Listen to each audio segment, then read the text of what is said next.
হর হর মহাদেব। প্রিয় বন্ধুরা, মিত্রগণ, আপনারা কি কখনো ভেবেছেন ঈশ্বর এই পৃথিবীতে কাউকে ধনী, কাউকে দরিদ্র, কাউকে সুখী আর কাউকে দুঃখী করে কেন সৃষ্টি করলেন? কেন কারো জীবনে শুধু হাসি আর কারো জীবনে শুধু অশ্রু লেখা হয়? শেষ পর্যন্ত এই পার্থক্য কে নির্ধারণ করলেন? প্রিয় বন্ধুরা, একবার কৈলাস পর্বতে ভগবান শিব ও মাতা পার্বতী বিরাজ করছিলেন। সেই সময় মাতা পার্বতী ভগবান শিবকে ঠিক সেই প্রশ্নটিই করলেন যা হয়তো প্রত্যেক মানুষের মনে কখনো না কখনো ওঠে।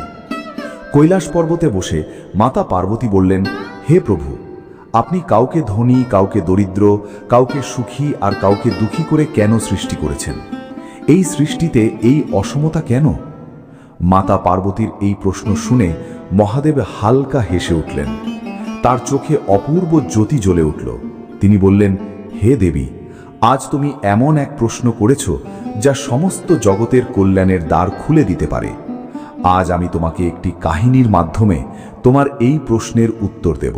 তুমি এই কাহিনী মনোযোগ দিয়ে শোনো। মাতা পার্বতী বললেন, হে প্রভু, আপনি কাহিনী শুরু করুন, আমি আপনার কাহিনী অত্যন্ত মনোযোগ দিয়ে শুনব। বন্ধুরা, কাহিনী শুরু করার আগে আমার একান্ত অনুরোধ, একবার সত্যিকারের শ্রদ্ধায় মন্তব্যে হর হর মহাদেব অবশ্যই লিখুন। আমি ভগবান ভোলেনাথের কাছে প্রার্থনা করছি, তিনি আপনাদের সকলের ওপর সদয় থাকুন, আপনাদের সব সময় সুখে রাখুন এবং আপনাদের সকল মনোকামনা পূর্ণ করুন।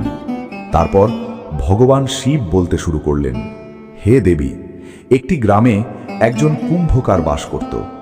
সে ছিল অত্যন্ত ধার্মিক ও সত্যের পথে চলা মানুষ। সে প্রতিদিন নদীর তীর থেকে মাটি এনে হাঁড়ি পাতিল তৈরি করত। সেই একই মাটি দিয়ে সে কখনো প্রদীপ বানাতো, কখনো ঘড়া বানাতো, আবার কখনো খেলনা বানাতো।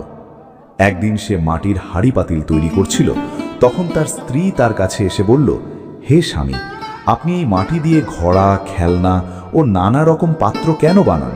আপনি শুধু জলের ঘড়া বানান, যাতে লোকেরা ঘড়ায় জল রাখতে পারে এবং তাকে সম্মান দেয়। কুম্ভকার হেসে বলল, হে প্রিয়া, মাটি তো সবার একই, কিন্তু প্রত্যেকের কাজ ও উদ্দেশ্য আলাদা।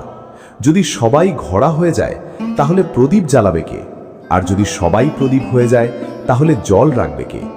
কুম্ভকার তার স্ত্রীর দিকে তাকিয়ে বলল, দেখো প্রিয়া, ভগবান সবাইকে একই মাটি দিয়ে তৈরি করেছেন, কিন্তু প্রত্যেককে আলাদা আলাদা কাজ ও দায়িত্ব দিয়েছেন।